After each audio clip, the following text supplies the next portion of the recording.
Okay, very good. Screen sharing is already there, perfect. Okay, next slide, results.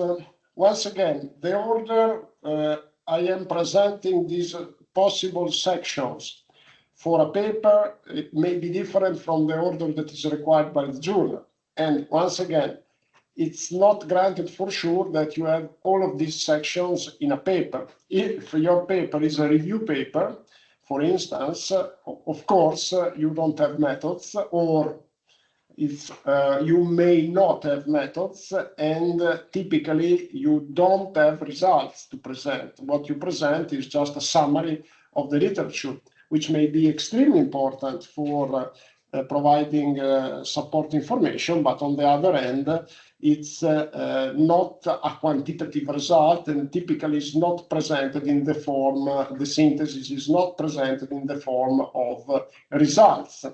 So once again, this is a general treatment. I am describing all of these sections because typically these are the sections that compose the structure of our first paper. It's unlikely that we start as a first experience with a review paper. It's more likely that we start with a standard, so-called standard analysis, which includes methods and provides results, which we comment in the conclusions. So about the results section, if we have one, it's extremely important that the reader clearly understands what's new and what is the significance, what is the meaning. So in order to get to target, you have to be very objective, very clear, very unbiased, transparent. You may use, it's better if you use figures and tables. We will dedicate a separate slide to figures. Figures are essential to keep the attention of the reader high. And therefore, in the presentation of the result, you for sure may consider using proper figures. And in general, keep into account the need for be very effective in keeping the attention of the reader. You don't want the reader saying, yeah, but this is not what I expected from this paper, okay? So, of course, you have to harmonize also the introduction, the abstract, the introduction, and the method section accordingly, anticipating maybe the results, and then you write the results section in a coherent way. And then figures and tables. So here I am self-serving because I am providing once again as an example, one of my figures. And the reason why I'm providing this figure, which by the way was included in the paper that I read together with you in my first asynchronous video, I believe this was a paper that I consider for my standard successful.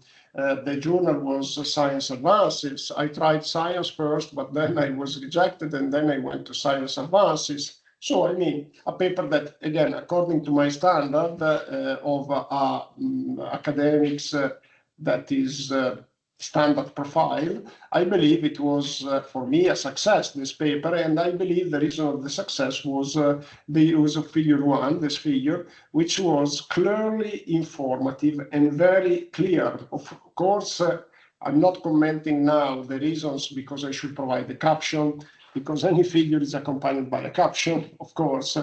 But I think this figure was providing a lot of information in a very clear manner. And the caption was well tuned with the figure.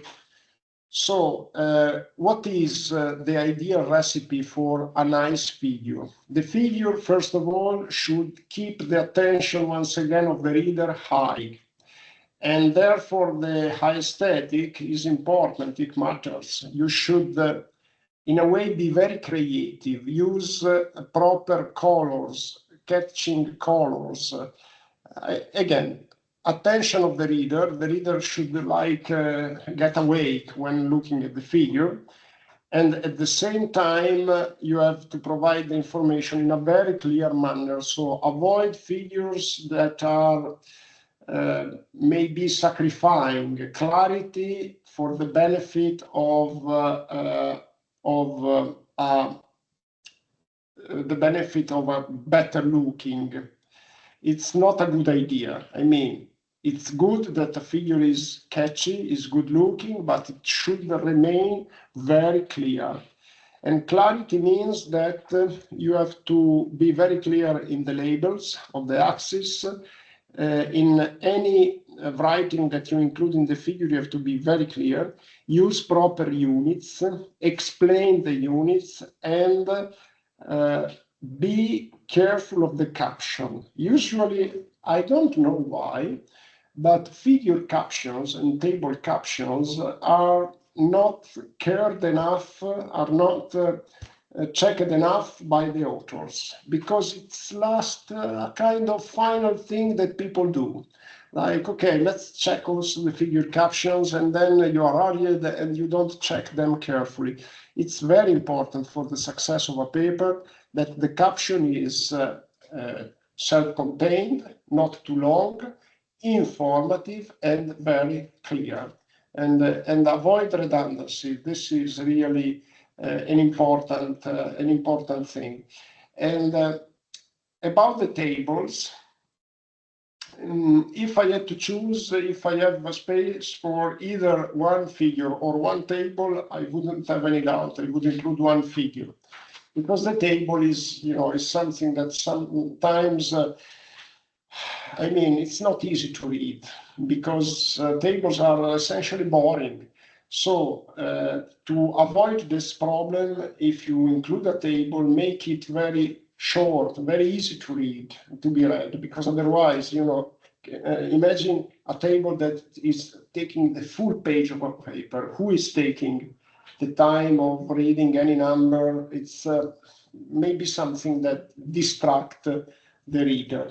But in some cases, of course, tables are needed. And if they are needed, try to find a way to present them in an efficient way, in order to keep them catchy. And then there might be a discussion session. This was an exchange of opinions. It was the subject of an exchange of opinion with one of my international peers, who told me, tell the student to include a discussion section because it's extremely important. And I said, I don't see really the need, because there is a conclusion session where I am used to include the discussion. So what is the reason for this different perspective? Of course, it may be also a reason due to different disciplines, but in principle, I always had a preference for writing short, self-contained papers for many reasons, and I'm trying to explain the reasons to you. First, because I think they are easier to read. I think that authors who write long papers may not get the credit they deserve. I really like writing papers that are easy to read. A second reason is that I believe that sometimes people tend to write, it looks like a contradiction, but people tend to write long papers when they don't have much to say. And therefore, I always try to avoid this. And you can notice that by observing that some journals, some high-profile journals, they want only short papers. And this is clear why, because they don't want you writing more than needed. They want you to write the essential. Third reason why I prefer to write short paper, I'm not a native speaker and not a native writer then. And, getting papers done in English for me is still an effort. And getting a long paper done in English is more than an effort. So typically, look at that. authors with who are native speakers or authors who are very good in the language of the journal, they tend to write longer papers. And the problem remains there even today with the advent of artificial intelligence, because I remain convinced that if I want my creativity come out from the paper to the reader, I need not to rely much on language refinement by an artificial intelligence tool. I really want that the writing style is my writing style. This ensures that we can take the max benefit from a paper. And finally, there is one last reason why I tend to write short papers, and it's publication fees. I mean, publication fees are, as I mentioned, relevant. I mean, they may cost, an open access publication on a high profile journal may cost like 5,000 euros. And, you know, typically in my career, I never had that large amount of research funding. Now I have a good amount, but because I was lucky with one proposal, with one research proposal. And typically I don't have that large amount of research funding, and therefore I prefer to write short papers. So if one wants to write a short paper, I don't really see the need for a discussion section. But anyway, several people instead prefer to discuss the results. That's fine. My only recommendation is, if we write a discussion section, make it easy to read, because I mean, there are some papers with 2 pages of discussion, and it becomes very difficult to distill the message from the paper. And if you write a discussion section, then make sure that you give interesting information, and make sure you don't repeat information that you have already delivered in other sections. Don't repeat information in the conclusions. So what we expect to see in a discussion session, or in the conclusion, if not in the discussion, is an interpretation of the results, and it's maybe a comparison with the literature. And we expect to see in a discussion a consideration on why the results are important. We expect to answer the research question and maybe suggest future work, and by addressing limitations of the current contribution, of our current contribution. Assessing limitations, I think it is an added value. It is extremely important that you, in a fair manner, highlight what are the limitations of your assumption. Why not? I think this makes the paper even more appreciated. And then, of course, we may have the conclusion. And if we didn't have a discussion section, what I said for the discussion applies to the conclusion. If we had a discussion session, then in the conclusion, we have to avoid any repetition. And therefore, it can be very short. Summarize the main finding. You can write the conclusion with this idea. Let's suppose that a person reads only title, abstract, and conclusion. What I want to write here without repeating information that has been included in the discussion. And then it's a good guidance also for identifying what information should go in the discussion, what information should go in the conclusion. Remember, some people may read the conclusion and not the discussion. This is another reason why sometimes I prefer to avoid the discussion. And so summarize the main findings and emphasize your contribution. This is extremely synthetic and right to the point. And then you have the list of references. It is something that it is usually prepared at the last minute. Try to be careful about it, because it is an important part, the list of references. It is more important than you think, because if you forget to cite somebody, then, and the paper is published, then you may have problems later on. if you add too many references, you may have problems later on.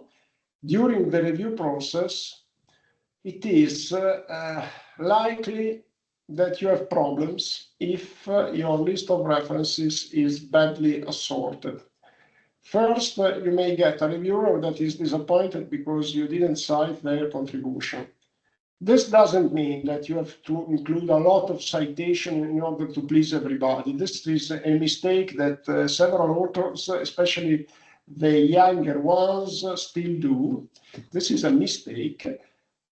You just have to make sure that you cite all the relevant references without any preference for your own papers or papers by your friends, because you may be, in a way, put into discussion if you made choices that are unjustified.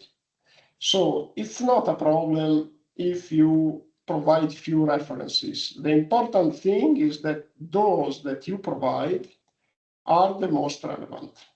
So pay attention to that. And of course, to pay attention, you need to have a good knowledge of the literature.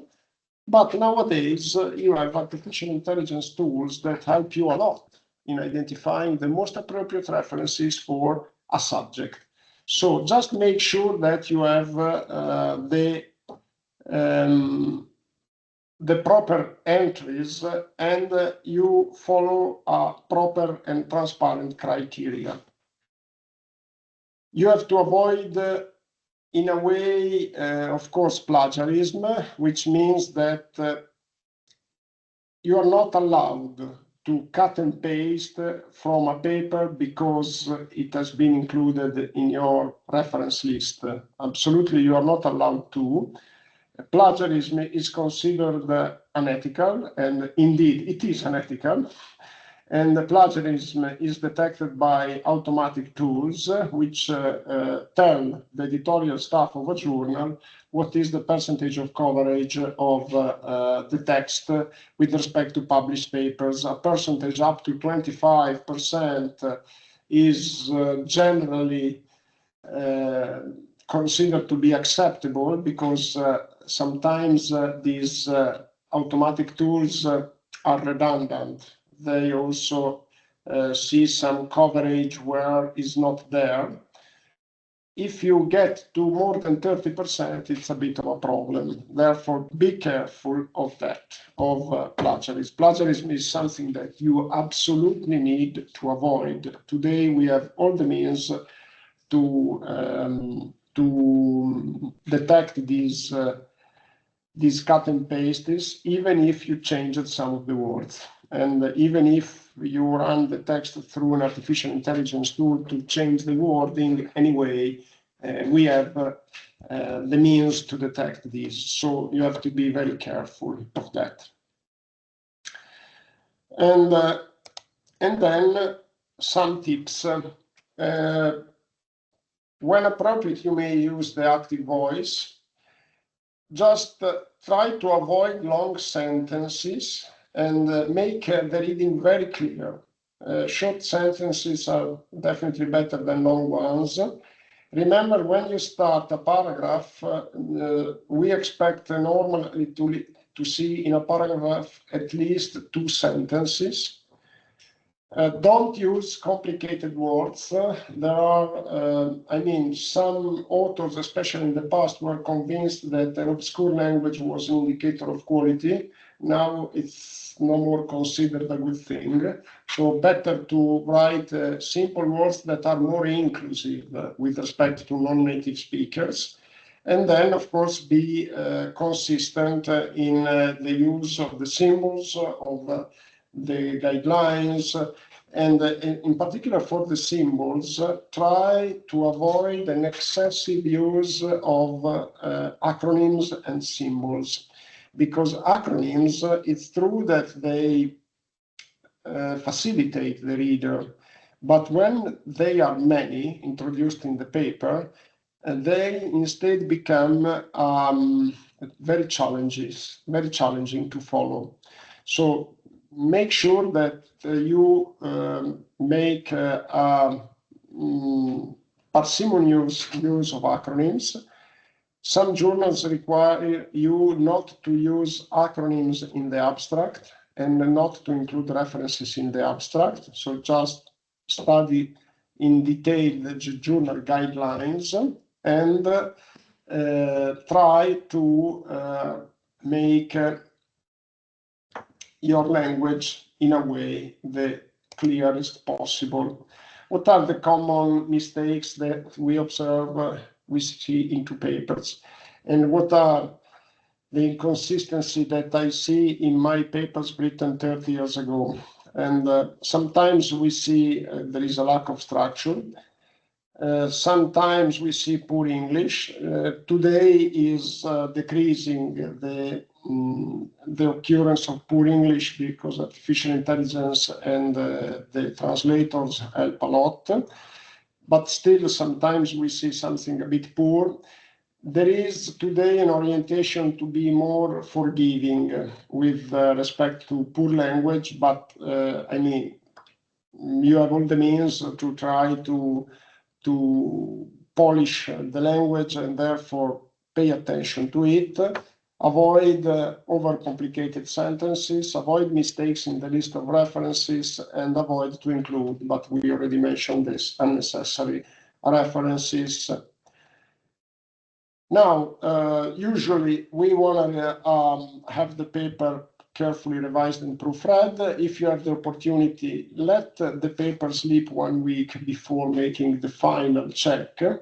It is suggested to revise it multiple times, but on the other hand, you may notice yourself that after reading the paper several times, you don't see any more mistakes.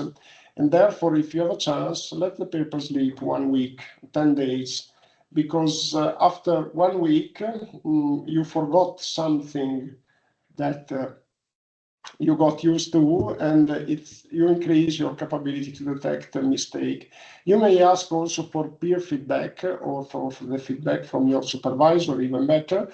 But this is up to you, meaning that in some of the cases, I also decided, in some of my cases, I also decided to go by myself because I preferred to entirely manage the writing of some of my papers, like I prefer for when I really want to make something that is my own creation, I prefer to indeed try to be independent. But this is something that you may decide on the basis of each single paper that you write. Now, let me say something now on the submission process and the review process, because submissions and getting the paper reviewed is part of the writing. Now, submission process, of course, you have to follow the author guidelines. My suggestion, always write a cover letter, unless the journal doesn't allow you to. A cover letter is a kind of attention that you give to the editor and a kind of recognition of thank you to the editor for their work. And it is, I think it is important. It shouldn't be too long, but a cover letter explaining with a different language why, with a different language with respect to the abstract, why you consider your submission important and appropriate for the journal. I think it is something that really pays back, not only for the fate of the paper, but for your career as well. And it is something that editors very often much appreciate. And then you submit the paper. And when you submit the paper, you're asked to suggest, typically you're asked to suggest possible reviewer candidates. And of course, you have to avoid your close colleagues. So try to be objective in giving the name of the people that you think are the best persons in the world to evaluate your contribution. Of course, I mean, you may also consider the attitude of the reviewers with respect to what you have done. There is nothing wrong in providing names that you believe may have a positive opinion on your work. What is not allowed is to provide the names of persons who may have a conflict of interest, persons that may not be recognized as experienced in your area. So you have to consider carefully the suggestions for that. It is extremely important, especially nowadays, because finding reviewers is becoming more and more difficult for the increasing number of submissions. Then you get the reviews back. First, some journals apply to different percentages desk rejection, which means that in 1 week you get a suggestion to, you get a rejection letter with a suggestion maybe to submit to another journal. And they may also suggest the title of the journal, which you may consider. Just be sure that you select, that you follow your personal priorities. Don't feel influenced, overly influenced by the priorities of the publisher. If you don't get a desk rejection, you get the reviews after a while. And I tell my students that the most critical phase in writing a paper is the revision, because very often you are asked for a major revision. And, you know, this major revision takes time and sometimes requires a lot of effort, a lot of consideration for what you have, for what the reviewers wanted to tell you. Usually, I suggest to my students to reply to any of the reviewer comments extensively. And in doing that, you may also reboot the reviewer comments. But if you reboot them, which means that you say, sorry, I carefully considered the suggestion by reviewer number 2, but I decided to keep the paper unchanged for the following reasons. And you provide a very good motivation of why you didn't include, you didn't address the suggestion of the reviewer. Try to avoid dismissing reviewer comments without a proper justification. In some cases, the reviewer, for instance, may ask to perform additional analysis and present the results in the paper. A strategy that I often follow in these cases is not just to say, sorry, I don't think this additional analysis is relevant and therefore I'm not doing that. Because in doing that, in providing a similar reply, you are dismissing the comment by the reviewer. What I very often do is I carefully considered the suggestion by the reviewer and I performed the additional analysis. However, I don't think the results from the additional analysis should be included in the papers because, as I am detailing here below, I believe blah, blah, blah, blah. And then I present the results of the additional analysis and I show that this is not adding anything to the paper. Indeed, in this way, you prove that you did what the reviewer suggested, but you are still convinced it shouldn't be included in your paper. What is the aim of such a decision? Keep in mind that you may receive comments from 5 reviewers, and when you put them together, you may receive, like in one of my papers published last year, I got 70 reviewer comments. If you address all of them, your paper at the end of the story is a different paper with respect to what you previously submitted. And it may result more difficult to read. And this is something you don't want. You don't want a paper becoming more difficult to read because you addressed the reviewer comments. You don't want that. And therefore, when revising the paper, just make sure that the quality of the paper is not deteriorating. Because, you know, any reviewer speaks for themselves, for one person.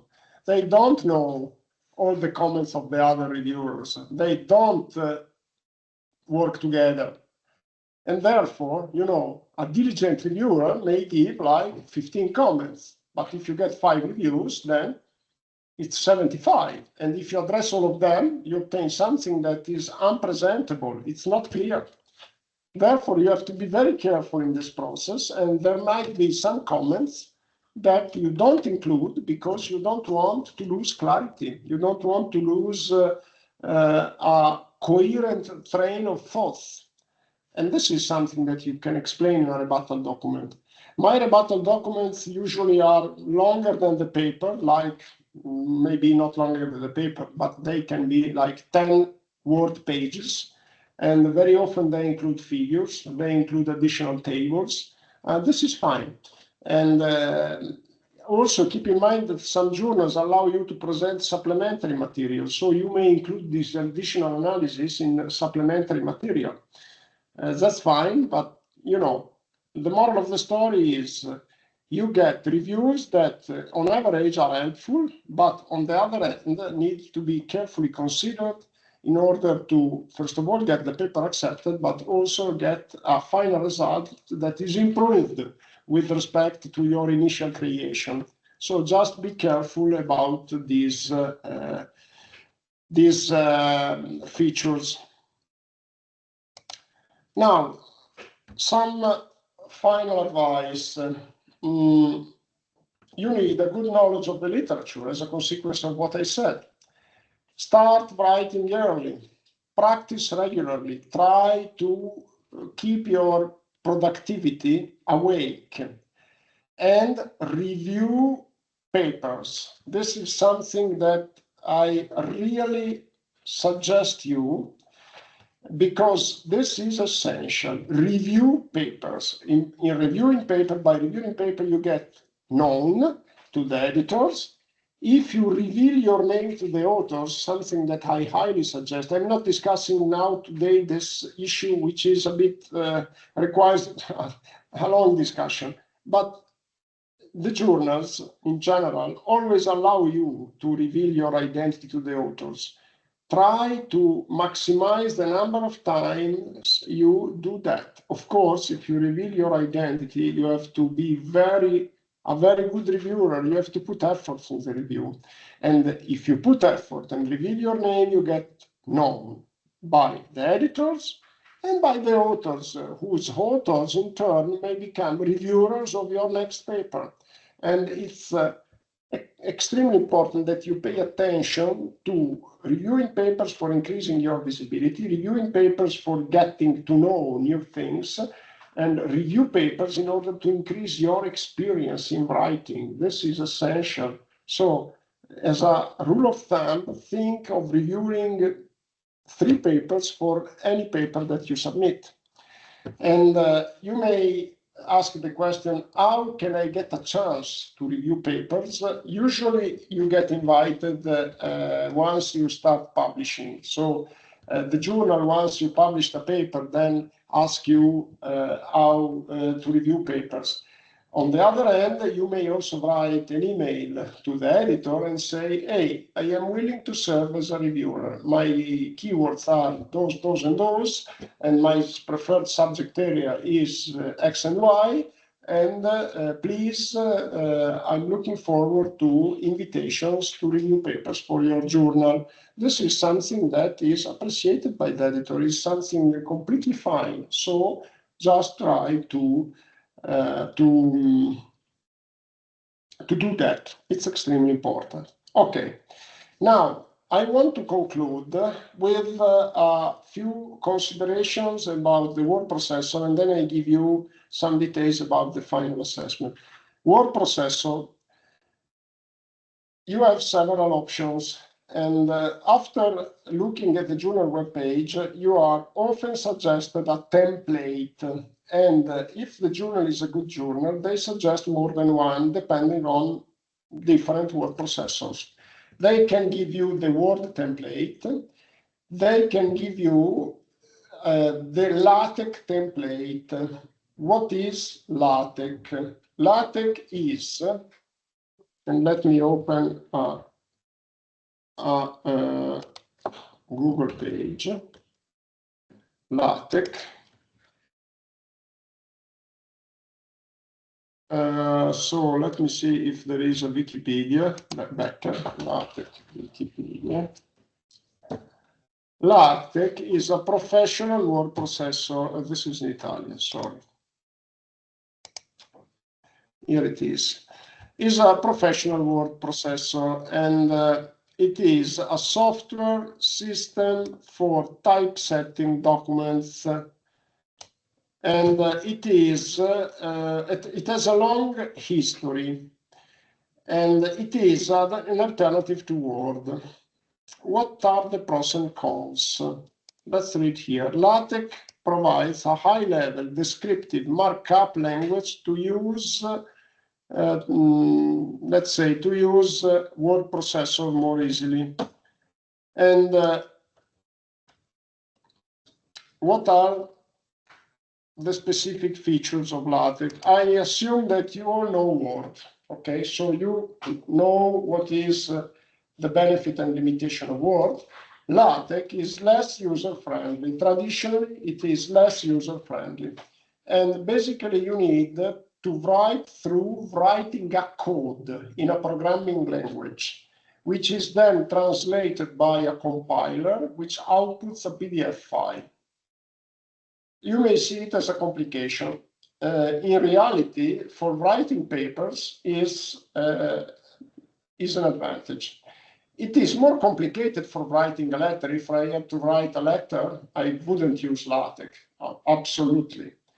But if I have to write a paper, I have no doubt I use LaTeX. Why? Because it is easier to compile the reference list. The software automatically puts the reference list in the right place. It is easier to change format from one journal to another journal. You just change an option in the compiler, and your code automatically adapts the format to different journals. And the inclusion of figures is much easier because they are automatically placed in the right place. No need to adjust the text below, above the figure to fit the page, but it is automatically placed in the right position. And it is, the code is easier to be shared. So it is indeed faster, no doubt on that. And it has the option for making a tracking change or whatever. The disadvantage is that you need to know a language, a programming language to write in it. But definitely, for a researcher, is worth the effort. Especially because now there are online service providers that help you in writing in LaTeX. And let me give you an example with Overleaf. Overleaf somewhere is already open. It's here. This is overleaf.com. Okay, this is the web address, www.overleaf.com. You type it and you are required to log in. Now I am already logged in, but you can log in with Google, and it's free with certain limitations. I am not sure whether the University of Bologna has bought a license. The license removes the limitations. For writing papers, I never had problems with the limitations. And for making presentations, because with LaTeX you can also make presentations in PDF with animation. It's a good alternative to PowerPoint. For making presentations, sometimes I experienced some limitations because there are limitations in the number of figures in the free version. So now what you see here is my Overleaf homepage with the templates of my papers. For instance, the paper I discussed about the Po River drought, it's somewhere here, I think, and let's see Okay, let's forget about it because I think it's somewhere here, but I can't find it in the first place. There are many others. But let's suppose that you don't have any previous experience, and let's start with a new project, just a couple of minutes. And for instance, journal articles. You see that you have several templates, including formal letters. Let's choose journal articles. And here you have a list of journals for which you can use the template. Always check with the journal on page if the template is updated, but usually it is.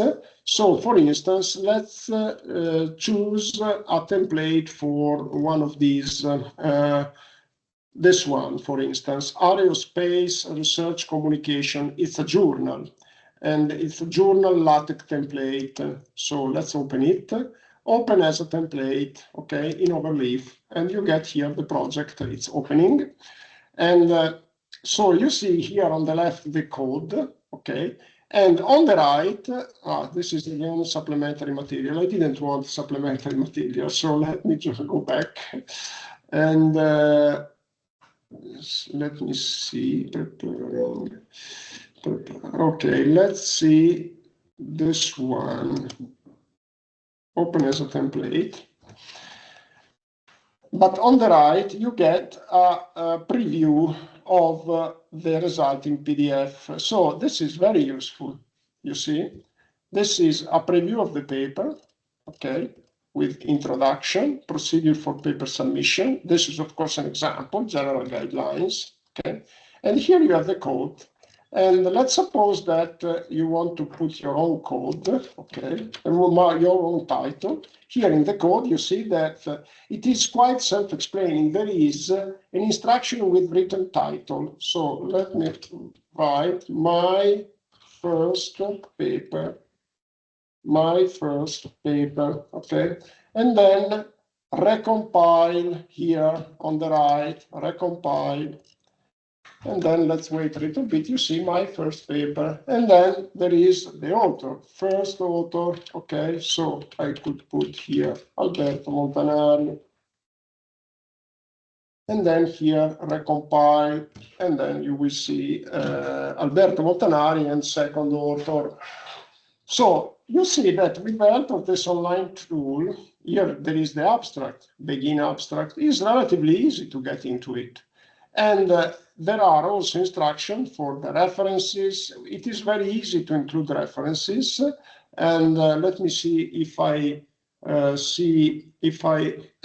can see one. I don't see any reference here, and but I'm sure that there are somewhere instructions on how to include them. It's very easy. And of course, when you include a reference, you have to put the reference into a reference list. Here are the references. For instance, this one, cite, and here you have this code.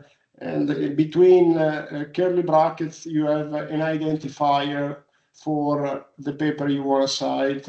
And then you have another file. Look here on the left, sample bibliography. If I click here, here I have the bibliography. And this bibliography file can be shared between papers. So usually I have my bibliography file of reference where I have a long list of papers which I usually cite, and then I use the same bibliography file for all of my papers. And then including the reference list is automatic because when I type the text, I call the citation to a given paper, and then it is automatically included in the list of references.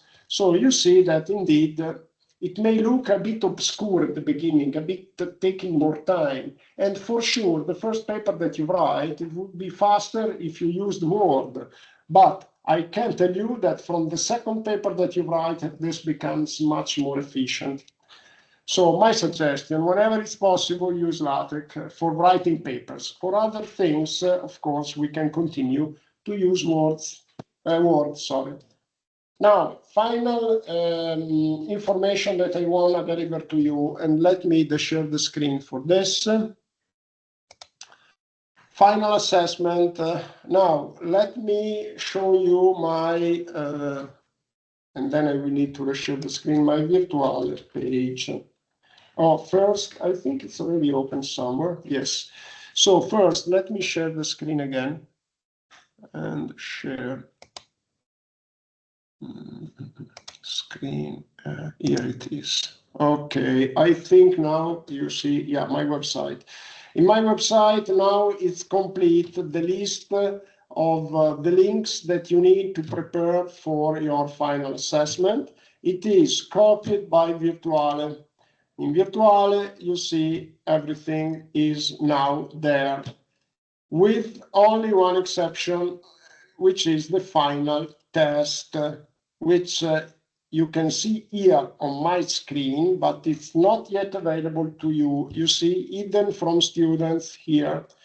And this is why I still have to prepare it.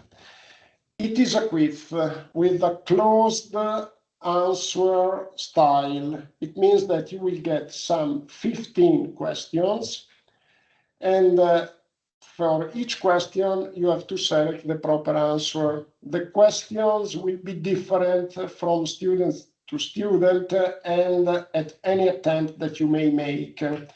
The quiz can be repeated anytime you want, but of course, as I said, you will get not the same questions. You may get some of the questions repeated, but not all of them, because they are sampled randomly. And there is a penalty for wrong answers, which means that any correct answer gives you a score, a +1 score. So the max score is 15. And if you put a wrong answer, if you get a wrong answer, you get a -1. And for no answers, there is no penalty.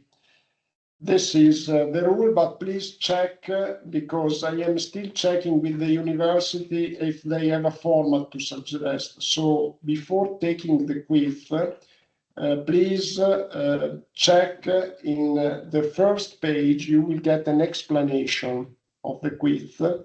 And please check in the first page before starting the attempt.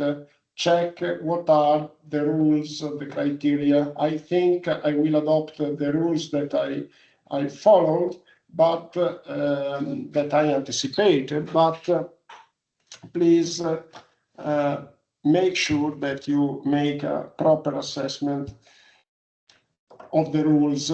Now, there will be a threshold for the score to pass the quiz and therefore getting the badge.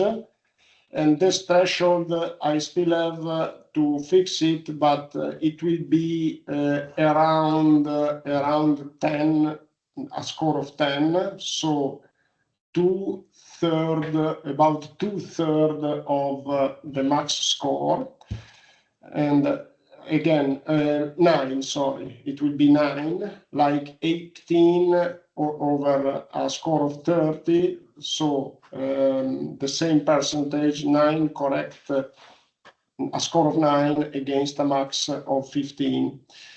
And you, as I said, may repeat the quiz whenever you want. The quiz will be made available starting from, I tell you when, starting from June, can be taken, of course, online, starting from June 7 up to July 24. And you have to take the quiz in that time window from June 7 to July 24. After July 24, the university will remove the quiz and will not deliver the badge anymore. So just beware of the timing. In any case, I will send you an email through the forum when the quiz is ready, and I will summarize the main requirement like time window, threshold, etc. And I will send also the same message in the Teams chat. That's it. So I make available the recording for this lecture today as soon as possible, but by 24 hours at most. You are welcome to contact me if you have any question. And now there are only 3 students attending, but if you have any question now, while I share the screen, please step in.